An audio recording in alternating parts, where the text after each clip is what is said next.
और बजट के बारे में कहा यह जाता है कि दुनिया में 3 किस्म के झूठ होते हैं।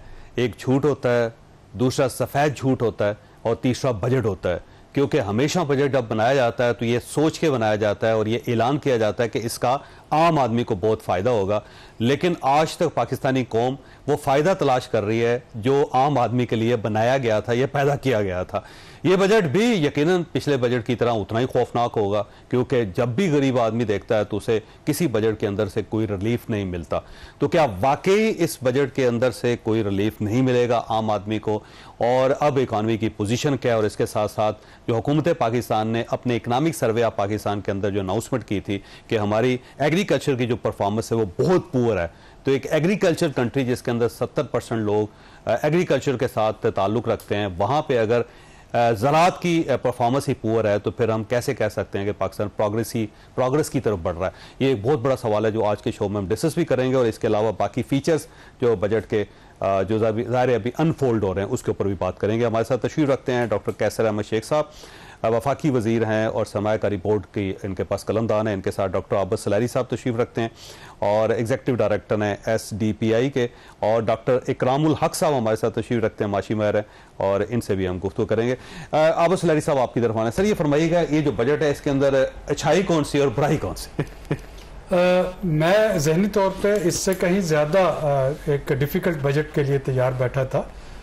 मैं समझता हूँ कि मौजूदा हालात में ये एक काफ़ी मुनासिब किस्म का बजट है। इसकी बुराइयों पर भी तो बाद में आता हूँ, लेकिन हुकूमत की इस चीज़ को अप्रिशिएट करना चाहिए कि पिछले साल के मुकाबले में हुकूमत ने अपने अखराजात कम किए। अगर आप पिछले साल देखें तो पिछले साल का जो बजट था वो 18.8 ट्रिलियन रुपीज़ का था, ये जो है ये 17.5 ट्रिलियन रुपीज़ का है। पिछले साल जो खसारा था वो 8500 अरब रुपये का था, इस साल का खसारा 6501 अरब रुपये का है।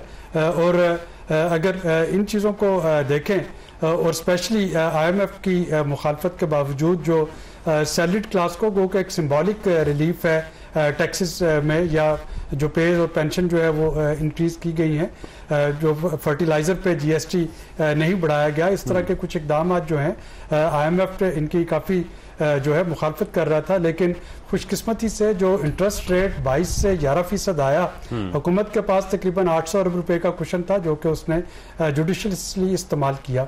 जो इसकी वीकनेस है वो मुझे वज़ीर ख़जाना बार बार कहते हैं कि इकॉनमी का DNA तब्दील कर देंगे। अब मुझे इस बजट में कोई भी ऐसी चीज़ नज़र नहीं आ रही जो कि इसका DNA इकॉनमी का बदल सके। असल चीज़ ये नहीं कि करना क्या है, असल चीज़ ये है कि कैसे होना है। तो वो जो कैसे होना वाला है, खा वो नॉन फाइलर पे पाबंदियां लगनी है, या वो ज़राई इनकम टैक्स इकट्ठा होना है, या और जो आपके ज़राई टैक्स तब डॉक्टर साहब इकट्ठा होगा जब ज़राअत को बेहतर करेंगे। नहीं, लेकिन लेट्स से कि ज़राअत बहुत अच्छी है, ये तो सुबह जब बजट बनाएंगे तो देखेंगे। लेट्स से कि ज़राअत बहुत अच्छी हो जाती है। मैं काश्तकार हूँ तो मुझे दिखाना है कि मैंने ये इनपुट लिए, फर्टिलाइज़र ली, मैंने पेस्टिसाइड ली, मैंने डीजल लिया, मैंने बीज लिया, उसके बाद इतनी मेरी काश्त हुई, उसको मैंने बेचा, और फिर मैं देखूंगा कि मेरा खर्चा कितना था, मुझे आमदनी कितनी, उस पर टैक्स लगेगा। अब ये एक कितना मुश्किल मरहला है स्पेशली एक अनडॉक्यूमेंटेड सेक्टर के लिए कि ये नॉन स्टार्टर मुझे लग रहा है, और अगर इस पर फिक्स उन्होंने टैक्स लगा दिया तो ये रिग्रेसिव बन जाएगा। इसी तरह से एक दो और पॉलिसीज़ जो कि इसमें मुझे इख्तलाफ है। एक तरफ वज़ीर ख़जाना ने 2.5 रुपये पर लीटर कार्बन लेवी लगाई। उन्होंने कहा कि फॉसल फ्यूल जो डीजल वगैरह, पेट्रोल, मिट्टी का तेल, इसको डिस्करेज करना चाहते हैं तो हम ये कार्बन लेवी लगा रहे हैं। सही बात है। दूसरी तरफ सोलर पैनल अगर इंपोर्टेड है उस पर 18% ड्यूटी जो है वो सेल्स टैक्स लगा दिया। यानी हम रिन्यूएबल एनर्जी को पनपने नहीं देंगे और फॉसल फ्यूल को हम 2.5 रुपये इसलिए लगाएंगे कि ये गंदा फ्यूल होता है, इसको कम होना चाहिए, इसको नहीं होना चाहिए था। इसी तरह से एक तरफ आप कहते हैं कि सेविंग करें, दूसरी तरफ आपने सेविंग पे टैक्स लगा, उस पर 15% से 20 टैक्स जो बढ़ा के 20% कर दिया। अब लोग क्या करेंगे, वो पैसे बैंकों से निकलवाएंगे, डॉलर खरीदने भागेंगे, जिससे डॉलर की डिमांड बढ़ेगी, रुपया प्रेशर में आएगा। तो इसमें कुछ ट्वीक्स हैं जो कि बेहतर की जा सकती हैं, लेकिन ओवरऑल शायद ये एक ऐसा बजट ना हो जो कि हमें पसंद हो, लेकिन इसी तरह का बजट चाहिए IMF का प्रोग्राम करने के लिए। डॉक्टर इकराम साहब आपकी तरफ आना। सर देखिएगा, इसके अंदर बजट के अंदर कौन सी ऐसी चीज है जिसको आम आदमी पसंद करेगा और उसे लगेगा कि गवर्नमेंट ने उसके बारे में सोचा है और उससे आम आदमी की जिंदगी में कोई फर्क पड़ेगा? देखिए, आम आदमी का जो मसला है वो हमारी हुकूमतों का कोई इतना बड़ा मसला नहीं है। उनका असल मसला ये है कि आईएमएफ के पास जो हम 24वीं मरतबा जा चुके हैं, अब आइंदा ना जाएं। अब ये इरादा करके जाहिर है कि इसका फैसला काफी टॉप लेवल पे हुआ होगा कि भाई पाकिस्तान बार बार जब आईएमएफ के पास क्यों जाता है। अब जाहिर है SIFC बनाई गई कि बाहर से इन्वेस्टमेंट लाएं, कोई मुल्क के हालात ठीक करें, और इस प्रोग्राम को कहा गया कि एक बड़ा प्रोग्राम ले लेते हैं 37 महीनों का, और फिर कोशिश करें कि इसके बाद खुदा हाफिज करें आईएमएफ को। तो ये बजट कंसोलिडेशन के जो होते हैं उसमें इसी तरह की चीजें जो अभी आबस खैरी साहब ने भी फरमाई हैं यही होती हैं। आम आदमी का मसला ये था कि पिछले आपने देखा कि 2-3 साल में जो इन्फ्लेशन इतनी ऊपर गई, तो उसकी वजह से पहले हम जिसके इकोनॉमी में आमतौर पे कहते हैं कि सीलिंग इफेक्ट हो चुका, यानी कि जो सर है वो छत से लग चुका, कीमतें इतनी बढ़ चुकी। अब वहां से जब भी नंबर देखेंगे तो हम ये कहेंगे कि अब जो रफ्तार है बढ़ने की वो कम हो गई है। ये तो नहीं हुआ कि हम वापस उन कीमतों पे पहुंच जाएंगे जो उससे पहले थी, मगर ये हुआ कि वो जो बहुत ज्यादा रफ्तार थी वो हमने, ये निगरानी अभी हो रही है, मगर ये 5-6% का अब जो इंडिया है कि चलें इस हद तक आप बर्दाश्त करें। तो आप लोगों की इनकम बढ़ी नहीं, तो उनके लिए अगर हम ये सोचें कि वो इस बजट को सुनकर कहेंगे कि कल मेरी डिस्पोजेबल इनकम बढ़ गई, मुझे टैक्सेस में कोई रिलीफ मिल गया, मेरी जिंदगी में कुछ आसानी आ गई, वो तो जब तक हम IMF के प्रोग्राम है होने वाला नहीं है। मगर जो मुझे सबसे ज्यादा जिस बात की तरफ इशारा करना है वो ये है कि एक तरफ हम बेजार टैक्सेस लगाते हैं जिससे हमारी ग्रोथ कम होती है, तो दूसरी तरफ किस तरह हम जस्टिफाई करेंगे कि हमने 5.8 ट्रिलियन की टैक्स एग्जम्पशंस, यानी ये एग्जम्पशन पिछले जब फिस्कल ईयर 2023 में सिर्फ 3.8 ट्रिलियन थी, वो भी बहुत ज्यादा थी, मगर वो कम होने की बजाय जब हमने बहुत सी टैक्स छूट पिछली दफा नए टैक्सेस लगाए 2000 अरब के, तो ख्याल था तो फिर तो टैक्स एक्सपेंडिचर यानी टैक्स एग्जम्पशन जिसको टैक्स एक्सपेंडिचर भी कहते हैं वो कम होना चाहिए था, मगर वो ज्यादा हो गया। 5.8 तो बहुत बड़ी एक फिगर है जिसमें सिर्फ सेल टैक्स का ही 4 ट्रिलियन से ज्यादा है।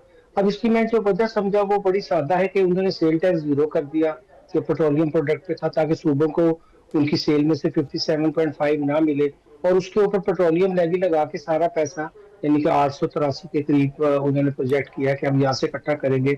मगर IMF कह रहे हैं कि अभी आप इसमें और ज्यादा इजाफा करें, इसे ट्रिलियन से ऊपर ले जाएं। तो अगर 10% मिसाल के तौर पर आपने सैलरी बढ़ाई अपने गवर्नमेंट सर्विस की, तो पेट्रोल तो वो भी खरीदेंगे, तो अगर वो महंगा हो गया इस पेट्रोलियम लेवी को जब हम चाह रहे हैं कि 100 तक ले जाएं और उसमें कार्बन टैक्स भी लगा दें, तो जो आपने सवाल पूछा कि आम आदमी को क्या फायदा हो, जब यहाँ पेट्रोल की कीमत बढ़ती है तो हर चीज की कीमत बढ़ जाती है। जब उसमें थोड़ी कमी हुई तो हुकूमत ने कहा कि हम आप तक फायदा नहीं पहुंचा सकते, हमें बलूचिस्तान में तो खास सड़क बनानी है।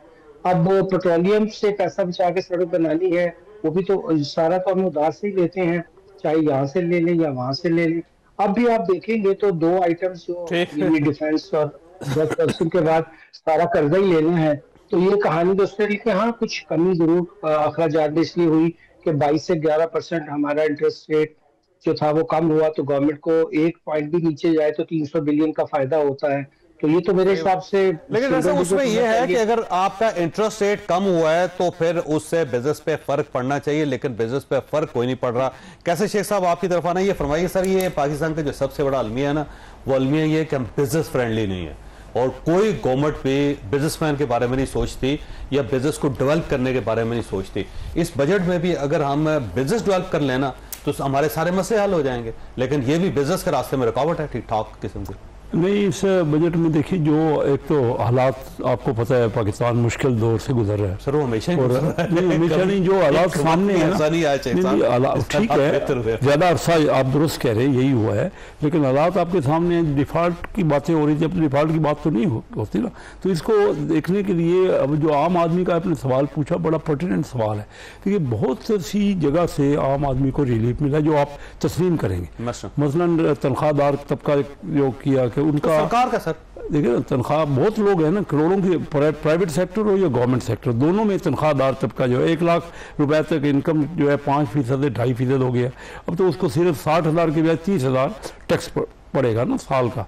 इसके अलावा ये जो बेनज़ीर इनकम सपोर्ट है उसमें काफ़ी अमाउंट का इजाफा बढ़ाया किया गया। उसमें भी 1 करोड़ फैमिली का मतलब 4 से 5 करोड़ लोग उसमें इन्वॉल्व हैं जिनको बेनिफिट पहुंचेगा। वो जितना भी रिलीफ होगा पहले से बेहतर होगा। और डॉक्टर आबिद सुलैरी साहब ने बड़ी अच्छी बात की, पहला मैंने बजट देखा, इससे पहले मेरी नज़र से कोई बजट नहीं गुजरा जिसमें हुकूमत ने अपने अखराजात को कम किया। अखराजात 2.25% बढ़े हैं पिछले साल से, जबकि महंगाई का तखमीना 7% है, यानी एक्चुअल अखराजात को कम किया गया। और ये कभी मैंने इससे पहले नहीं देखा, हर साल अखराजात बढ़ते हैं। बड़ी सही पर्टिकुलर इन्होंने बात की। फिर आप ये देखिए कि प्रॉपर्टी पे परचेज पे 4% से 2.5% हो गया, अच्छा खासा उसमें रिलीफ है। फिर ये जो हमने तो मुकम्मल जो आपने बिजनेस का पूछा ना, SMEs क्लास को बिल्कुल कर्जा मिलता ही नहीं है हमारे मुल्क में। सबसे बड़ा यही प्रॉब्लम है हमारे मुल्क में कि उनके लिए तो कर्जा ही नहीं था। टोटल कर्जे में से सिर्फ 6% SMEs को मिलता है।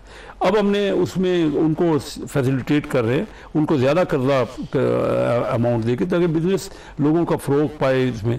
तो ये कोई नया टैक्स नहीं लगा, मामूली सी बात सही है, कार्बन टैक्स इस किस्म का तो मैं नहीं कह सकता, लेकिन अदरवाइज ओवरऑल टैक्स में कोई इजाफा नहीं किया गया। उसके बावजूद बेनिफिट्स, क्योंकि ये हमें मिला ना, जिस इंटरेस्ट रेट कम हुआ उसका बेनिफिट मिला और वो हमने पास ऑन किया। तो ये चीज़ें जो है ये रिलीफ में, काफ़ी रिलीफ में बेहतरी होगी। तो तनख्वाहदार को तबके को तो डबल रिलीफ मिला है ना, एक तो तनख्वाह 10% बढ़ गई और फिर आपका मैंने ब्रेक लेनी शेख साहब, लेकिन आपके पास ये सवाल छोड़ के जा रहा हूँ कि पाकिस्तान के अंदर ना एक बड़ा विचित्र सर्कल है। वो सर्कल इस तरह है कि चल रहा हो ना तो हम पहले ना उसके ऊपर टैक्स लगा के उसकी रीढ़ की हड्डी तोड़ते हैं। जब वो बिल्कुल फ्लैट हो जाता है ना, फिर हम थोड़ा सा उसको रिलीफ दे के फिर हम उसके सराहने बैठ जाते हैं कि अभी उठ के देखे। मतलब रियल स्टेट सेक्टर चल रहा था, हमने उसको बर्बाद किया पहले, अब बर्बाद करके ना अब उसको थोड़ा सा रिलीफ दे के ना अब उसके सराहने बैठ जाएंगे कि दोबारा सर उठाए, और जो ही सर उठाएगा फिर उसकी गर्दन काट देंगे। तो ये कब तक चलता रहेगा? छोटी सी ब्रेक और ब्रेक के बाद दोबारा जरूर।